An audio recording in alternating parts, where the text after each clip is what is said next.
Good morning. We will start session 5 on chapter quadrilaterals.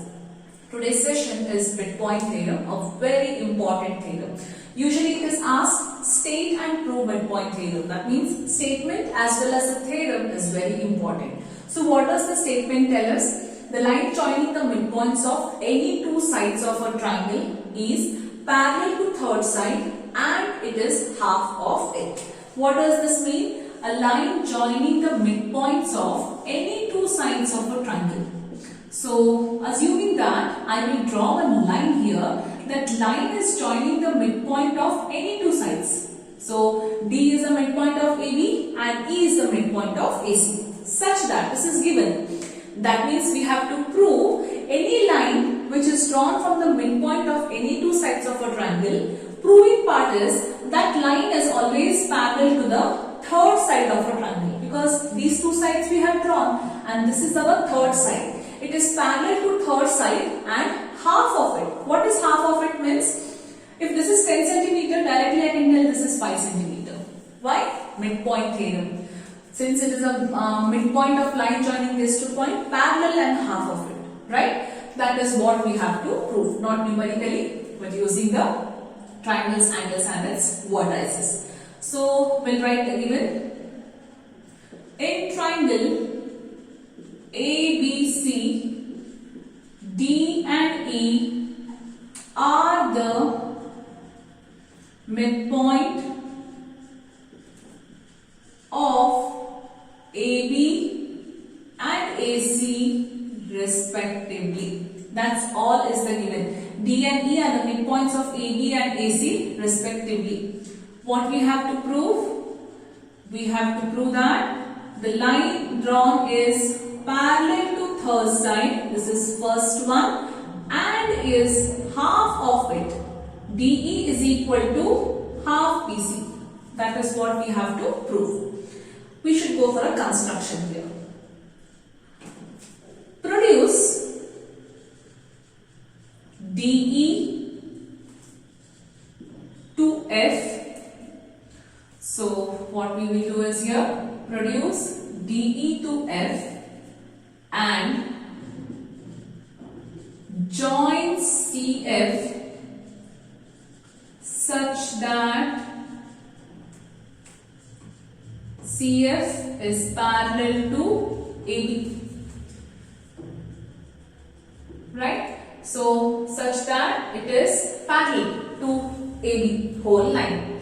Very clear? Yes, keep it as it is. Proof. Choose congruency. Choose these two triangles and prove that they are congruent to each other. So, first of all, in triangle AED and triangle CEF.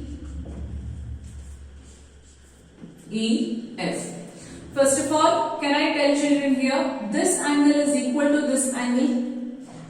Angle AED is equal to angle CEF. Reason?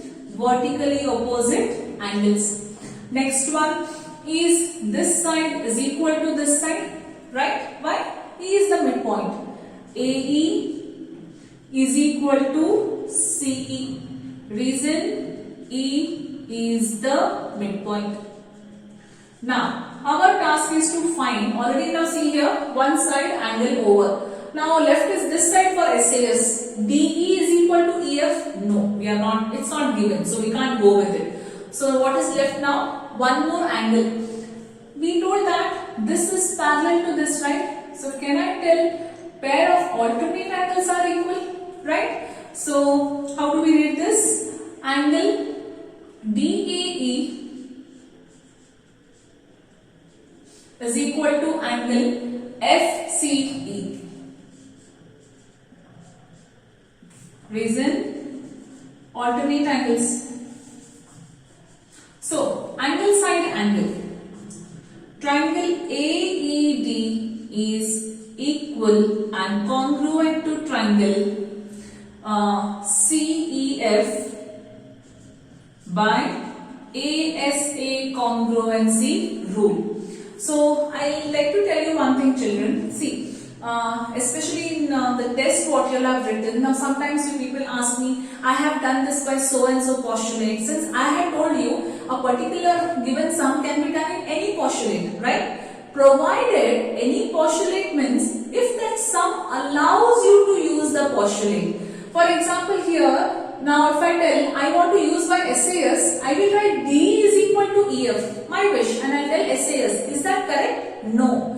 This sum will not allow any other postulate to use, any other congruency rule to use. It will only allow me to use ASA, right?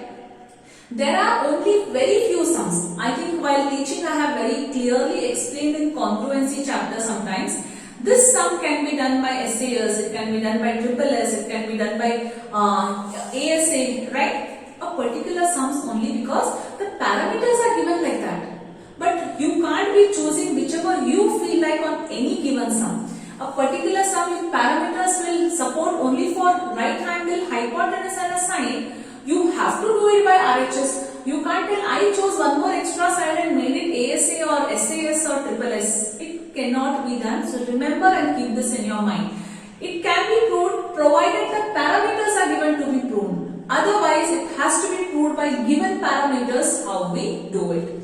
So this is proved by ASA congruence rule. Now since we proved that triangles are equal and congruent, corresponding sides CPCT we will first make a note. DE is equal to EF. DE is equal to EF. Then CF is equal to CF is equal to AD. Right? Any other angles not required. CPCT I will write here. Very clear till here? Okay. Now, DE is equal to EF. Keep this as it is. Here what they have mentioned, CF is equal to AD. I will start with that children here. CF is equal to AD. Proved above.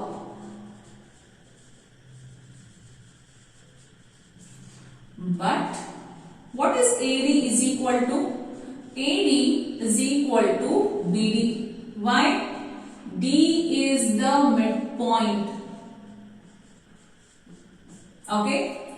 Therefore, if CF is equal to AD and AD is equal to BD, can I tell CF is equal to BD? Reason? Axiom 1. CF is equal to BD. CF is also parallel to BD by construction.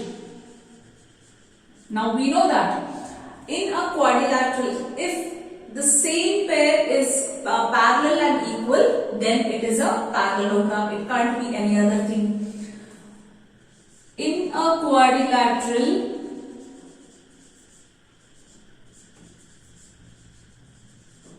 if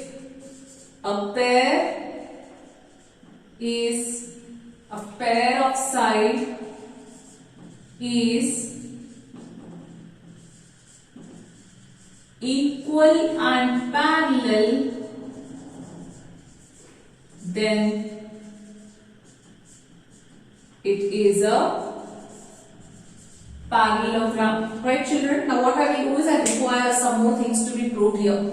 So I think what you can do is write midpoint theorem, draw the figure, construction, write down this. I will just erase this part and I can continue my further things. I just keep this as it is because we are going to make use of this, right? So let me rub the given part, everything. So now what is a parallelogram? So hence it is a parallelogram, right? Let's write that. Therefore,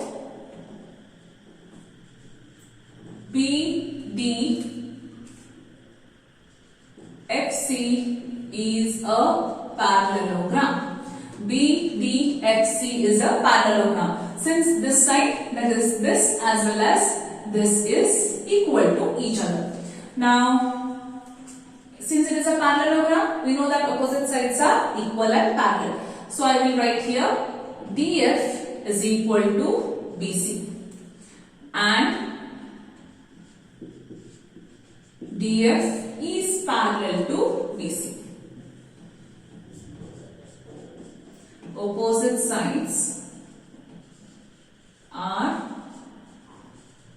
equal and parallel. Okay, take this. DF is equal to BC. How can you write DF, children? DF can be written as DE plus EF is equal to BC. Okay, is DE is equal to EF? Yeah, it was in CPCT. So shall I write this as 2 times of DE is equal to BC? Reason, DE is equal to EF proved above. Proved above. Okay, DE is equal to EF. So DE is half BC. So I think I have written. Oh, 1 second. This. No, I think I have rubbed it. That's why I really got confused seeing what I have written here. I thought this is my 2 proof to be written. DE is equal to half BC. That is what we have to prove it. We are done proving first part. We proved it. That is, it bisect. It is half of this part. Next is we have to prove that it is parallel. Take this. DF parallel to BC. DF is parallel to BC. This implies half of it, which is DE is also parallel to BC. That's all in one line only you can write. See, the whole line is parallel to this DF. DF is also written as 2 times of DE or whatever. This part of a line is also parallel to this. If the whole line is parallel, the part line is also parallel. That's all. We prove it. So, the line segment joining the midpoints of any 2 sides of a triangle is parallel to third side and half of it. That is what we proved. A very important theorem, midpoint theorem. Now the next part is converse of midpoint theorem. But usually converse of midpoint theorem is only asked in statement. They don't ask you to prove. What is converse of midpoint theorem? So I will write the statement. What you can do is finish this theorem and give the next heading as converse. Only write the statement and I'll explain the meaning of it, because we sometimes use the converse of this midpoint theorem statement.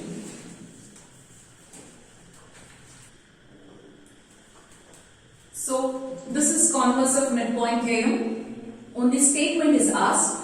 The line drawn through the midpoint of one side of a triangle. So if I assume that ABC is a triangle, if a line is drawn through the midpoint of one side of a triangle, that means it is confirmed. D is the midpoint of AB. If I draw a line which is midpoint of this side and it joins the other side, it totally joins. I don't know whether it is a midpoint or no. Okay. Provided that DE is parallel to BC. A line drawn through the midpoint of one side of a triangle, parallel to another side, bisect the third side. That means if this is a midpoint and the given line is parallel to this, by converse we can tell that E is also the midpoint of AC. But it should be given that the line should be parallel, only then the condition satisfies. Sometimes it is asked as prove that E is the midpoint. In that point of time we use converse of midpoint theorem. So just write the statement and you can write the figure, draw the figure. Nothing else you need to write here. That's all to be written. So today's session I'll only keep it short. I have only done the theorems here, but the theorem is very, very important. The next session will be writers and numerical sums based on midpoint theorem. Thank you.